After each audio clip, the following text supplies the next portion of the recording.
Hey everybody, it's Josie. Welcome back. Today we are going to stretch our budget a little bit by canning something chili for our shelves for this winter.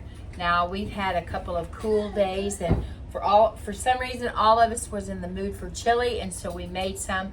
But we took advantage of the day and the fact that we were cooking chili, and we made a triple batch. And now we're going to can the chili leftovers. Now, this is a finished product, but it has beans in it and has meat in it. So we're going to process this for 90 minutes in our pressure canner. Now everything is hot. The chili is hot. I have another pot. My pressure canner is back here. You can't see it yet, but Cheyenne will show you later. And it is hot. The water's hot there.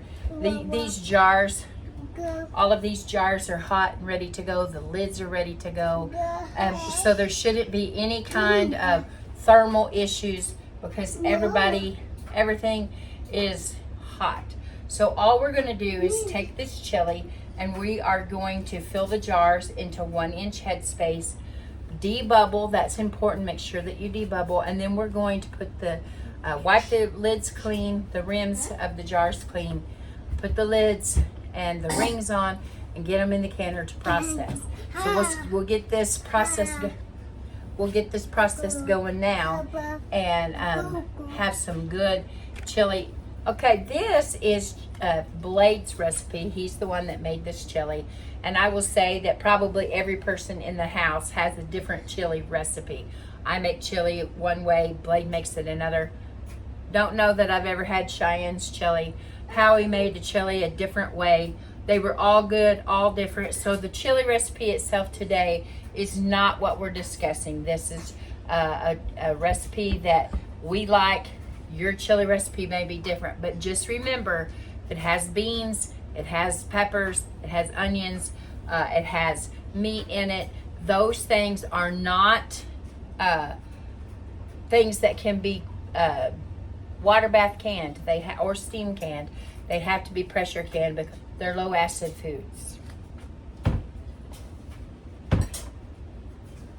So we'll just get started here with this. Hopefully you can see.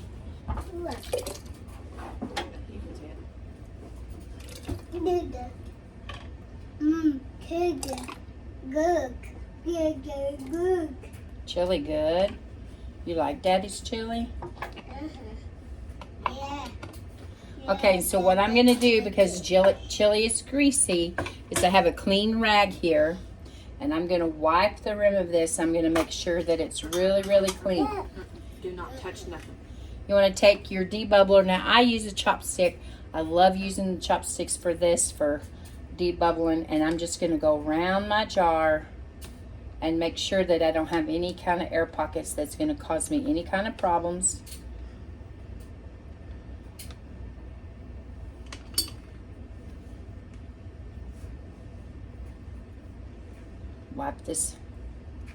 Wipe this jar again.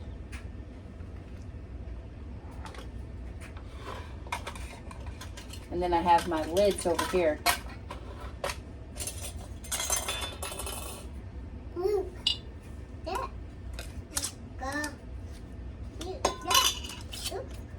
gonna get those in there finger tight. Don't wrench it down. Tighten it, but don't wrench it, because you'll get it too tight and has to be able to vent. And I'm going to put it over into my waiting pressure canner that is hot. And then we'll just continue to fill jars until we get all of this. Until we get all of these filled up and ready to go into the canner.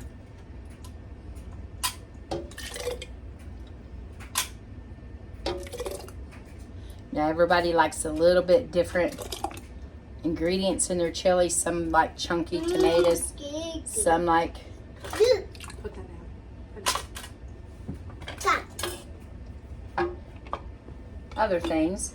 Some people like different mixes of peppers. Now I would say this is a little bit spicy. We had to tone it down for the boys when we had it the other day. No, you cannot just go touching it. We had to tone this down for the boys the other day. And so we'll get this lid clean again.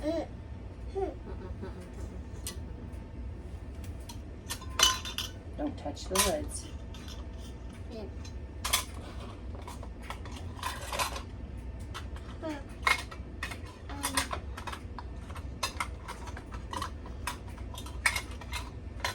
Yes, what?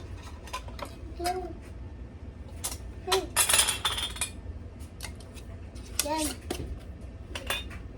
can you make cookie? Ha, ha, ha, ha, ha, ha, ha, ha, ha. Now we'll just continue to get the rest of these filled and we'll come back when we've got it all done. We had just enough for a canner load, 7 quarts of chili, and we'll process this for 90 minutes. So what I'm going to do is get the lid on here. What we'll do is we'll get the lid on. I always check this vent right here because this is the steam vent. This is where the steam is going to come out as this is building pressure.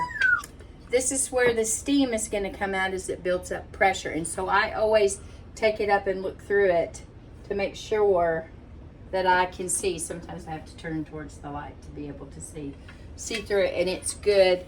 This right here vent pops up, and when I'm going to vent this for 10 minutes and then I'll put the weight on it, and when it comes, after it jiggles for 10 minutes, I'll start timing it. This will pop up and it'll stay up the entire time that we're processing.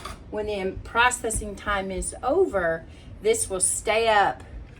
This little vent right here will stay up until the pressure comes down inside the canner. Don't open your canner anytime this is open up. It's not safe, and you could cause these jars to siphon, or you could cause other issues that are dangerous. And so make sure that you wait until you hear that. When you hear that, you know that your pressure canner is safe. Once this is down, you know that the pressure is safe in the canner and that you can open it up. Now it's still going to be hot, and you want to make sure that when you twist your lid for it to unlock, and you're going to take the lid off, don't just raise it like this towards you, because the steam is going to come out, and it can burn. Steam burns are horrible burns. So you want to make sure that you open it away from you, and I'll show you that process later on, the actual process. But I'm going to get this lid on, and I'll start, turn the fire on, and I'll start letting this come up, pressure build. The vent, the steam will come through here for 10 minutes, and then I'll put the lock on it. And we'll be back when it's safe. We'll let this come up to temperature, process for 90 minutes, and we'll come back and show you the finished product. Okay, folks, the chili is out of the pressure canner.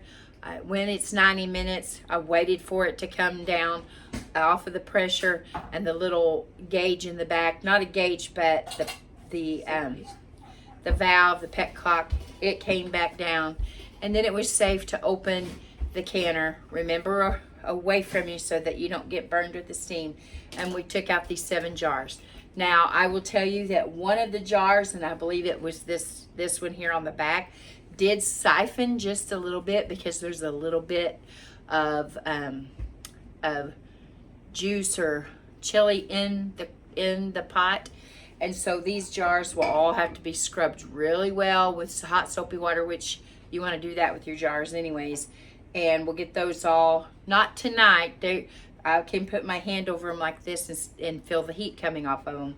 So you don't want to do anything this evening. You don't want to touch them. You don't want to adjust them, do anything like that. You just want to leave them alone. Let them come all the way down, cool all the way down before you do anything with them. And tomorrow, Cheyenne and I will be able to wash these in the hot soapy waters, take the rings off, label them. Always make sure you label. I've made mistakes thinking, oh, I'll remember what that is, or I can see into the jar and tell what it is. But over time, if there's several things that you can, that spaghetti sauce, sloppy joe mix, or other things look alike, and you could make a mistake. So always make sure that you label your jars. You'll be thankful later that you did that and that you don't make a big mistake. Nobody wants to get something out for supper and open it, have all your other things ready, and you've opened the wrong thing. So make sure that you do that. And there you go, guys. Seven jars of chili that we took opportunity when we were making our chili to make the big batch, get some to put on our shelf. And don't be afraid to try that with some of your leftovers.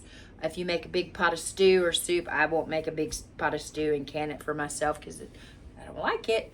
But any other kind of soups, as long as they don't have thickeners in them, you can't do dairy, you can't do flour and cheese, that kind of thing. But anyway, 7 jars to put on the shelf and enjoy this winter. As always, guys, until next time, I love you. I really do. Keep looking well to the ways of your household. And until next time, we're gone.